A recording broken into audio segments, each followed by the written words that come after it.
You might be running multiple search campaigns, and one of those campaigns might be a brand campaign. And so you might be coming across this issue, which I see all the time, where you have all your other campaigns. For some reason, in the search terms report, you're seeing your brand name show up because you're accidentally bidding on your own brand.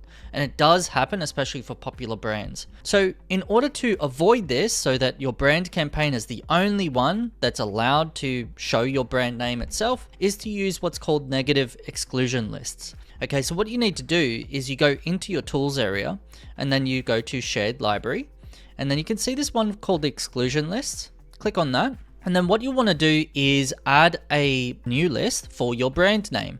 So for example, we might say brand, for your brand terms, or just call it brand terms, up to you. And then you might say the brand name.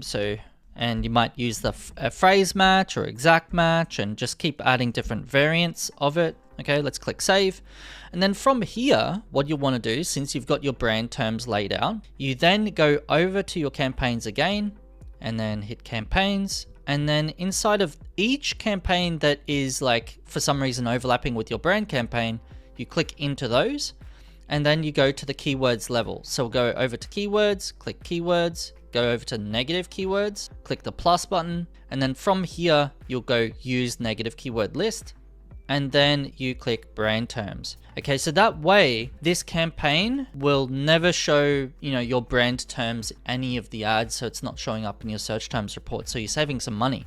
And so that whenever someone types in your brand, only your brand campaign will serve those kind of ads. And so there's no chance of overlap. So I hope that helps. If you've got any questions, leave them below. I'm more than happy to answer them, and I'll see you in the next video.